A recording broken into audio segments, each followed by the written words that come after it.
How you doing, guys and gals? This is Doug Wilson from Yellow Hawk Custom Kydex. You have to excuse me. I have a cold, so I don't sound the way I normally do. I'm all congested and whatnot. I'm going to do a video. We're out here on the Appalachian Trail, myself and my apprentice, Zach. And we're doing a couple of knife reviews, as well as some bushcrafting out here. This video here is going to be something that is dual purpose. It's going to be a knife review as well as some tinder material processing and striking of ferro rods, okay, into that tinder material. Okay, so I'm going to give you a look at what we're doing. Okay, this knife here is a CFK Bushcrafter. Okay, this is the knife I'm going to review. It's D2 tool steel, almost a 1/4 inch thick. This thing is a beast, okay? It's probably overall length of about 8.5 inches with a 4.5 inch blade, okay?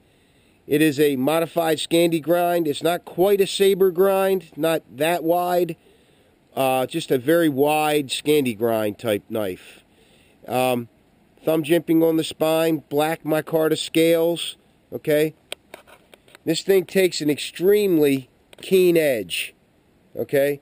I've got it pretty razor sharp with a DC4 stone from Falkniven. I also use this Smith's Diamond Home as well on occasion, okay? This particular knife is my personal knife, and I've chosen to put on a geometric pattern Kydex. Okay, I thought this was pretty cool. I saw the pattern and liked it. It's black, gray, and dark gray, I guess. It's got a ferro rod on it, matching paracord wrap. It's got my slide lock at a 45 degree. It can also be reconfigured for vertical carry. Just turn the belt clip that way, and you're good to go. Okay? So there's that. Alright. I'm going to, in my opinion, if a knife can do feather sticks pretty damn well, then it can do almost anything. Okay? When you're doing fine woodworking tasks with a knife, and it does them well, then harder tasks, tasks that you need more aggressive handling of the knife, it'll do that well also. Unless the blade is too thin, or whatnot. But this thing is, like I said, almost a 1/4 inch thick. So I'm going to hand the camera to my apprentice. I'm going to show you how well this thing feather sticks.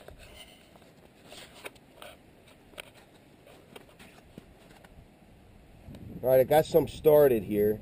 Alright.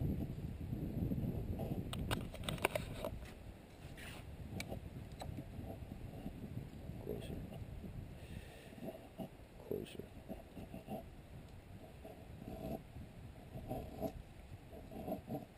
Alright, curls those things up pretty nice. Alright. And I'm not real good at feather sticking. Alright. But you want the knife to do the work. Okay. These are nice tight curls. You can go as thin or as thick as you want. Okay? And then cut them off. Okay? I like to cut my feather sticks off a lot because I need that extra tinder as a fire extender. Okay? Sometimes I'll leave them on if I'm using the feather stick the way it's intended to actually start a fire. Okay? But you can see this knife makes phenomenal feather sticks. Okay? This D2 tool steel that they use is heat treated to a Rockwell between 59 and 62, I think they tell me, which is pretty hard, but it keeps that edge for a long time, okay? I've never chipped a blade from CFK. Even though their Rockwell's a little higher on their D2 tool steel, I've never chipped a blade. So that's an attestament to, some decent quality. Alright, so I'm going to do a little batoning. This knife is a little small for batoning, but it'll do it.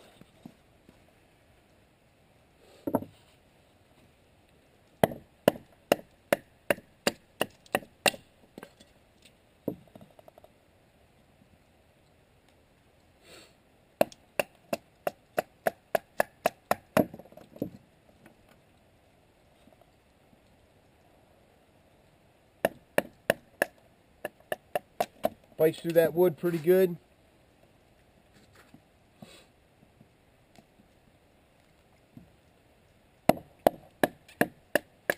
It's got a really thick tip on it. You can see the tip of the knife, how thick that is. All right. This is a smaller knife that's built for hard work. All right, so there's the Batani. Let's see how it does through a piece of hardwood. Now this is a little large for this knife, but let's see if it'll do it. Look at that. Jeez, a whiz. All right. All right, because it's wide here at the top, at the spine, it really eats through that wood very, pretty well, okay? Very, very, very well. There you go. There's one for you, Will. Okay? So here's the knife again. Now, I'm not going to go into notching and stuff like that. If your knife will do feather sticks, it will notch and do everything else you need it to do as well, okay? Like I said, unless the thing is a really small, thin knife, then you're not going to get any hard work out of it. This thing you're going to get some hard work out of, because it's almost a 1/4 inch thick, okay? It's got a completely ergonomic handle, fits well in my hand. You can see the finger choils here, 1, 2, and then a large hammer swell at the back, all right? Fits well in the hand, all right? I'm going to feather stick a little bit more for you. Close it.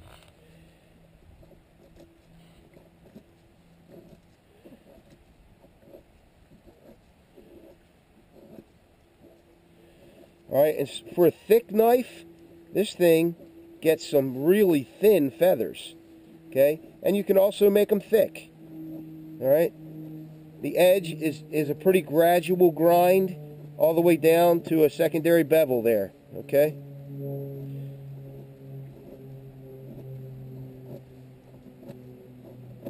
All right, I mean, that's a beautiful feather stick, all right? Okay, so that's the CFK Bushcrafter. All right, give you a good look at it.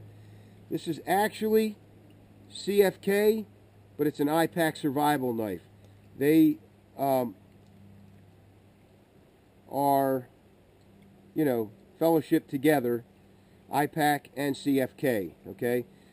iPak is Jason Black's brand. He's the marketing executive at CFK Knives out in Oregon. This is his brand, iPak Survival, okay? You can see it. I don't know if you can read that in the sun there, but it says iPak Survival right there stamped into the blade, okay? Beautiful little knife. I love it, okay? I love that knife. Very nice, okay? It's got a brass lanyard hole, okay? So there it is again. Okay, next part of this video is going to be processing tulip poplar bark, okay? And basically, this is tulip poplar bark right here, okay? Now, I'm going to show it to you on a piece of wood as well, but it comes off in long strips, okay? Now, the key to gathering this tulip poplar bark is to get it when it's not too young and not too old, okay? If it's too old, it kind of flakes off and you can't get it in long strips like this. If it's too young, you're not going to be able to burn it, okay? It's got too much resin, too much sap in it, okay? Too much water in it, okay? Here's a tulip poplar branch, okay? This is how it looks on a piece of wood, okay? This is soaking wet, so you're going to have to dry it out somehow if you're going to use it as tinder, okay? Then I'm going to show you how to process this bark, okay? So basically, here's the finished product. This is the tulip poplar bark after I processed it down. This will take a spark from a ferrocerium rod like that, okay? It's like cotton almost, but it's wood, okay? So basically you take the tulip poplar bark, okay, and you start working it like this, All right, working it in your hands. Work it back and forth. All right, until, and you just keep working it. You try not to break it up. You keep it in long fibers. All right, you try not to break it up too much. All right, and you can see in just a couple of seconds there, it's starting to break down pretty good. All right, until you have something like this. Okay, so basically it's a ball of cotton. Tulip poplar bark, in my opinion, is one of the best tinder materials. Okay, and it can be found all over North America and Europe. Okay, so I'm going to show you how this stuff goes up. You want to fluff it up real well. Now you're going to have to take my word for this. You may not be able to see it because it's really sunny out here.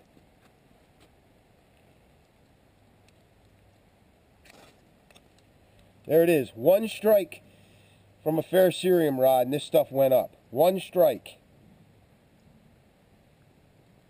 Alright? This is river birch bark. Okay? This is what I use as my extender. Okay? Put this puppy on here. It's full of resin. Okay? And it burns like you wouldn't believe. Okay?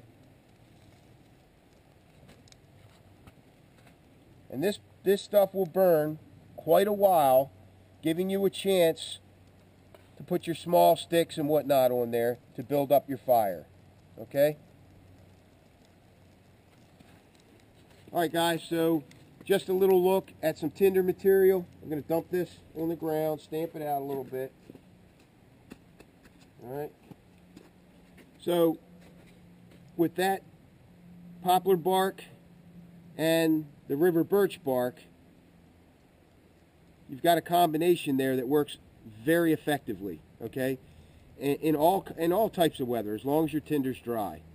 Okay, so this is Doug Wilson for Yellow Hawk Custom Kydex. Thanks for watching. I'll see you on the next video.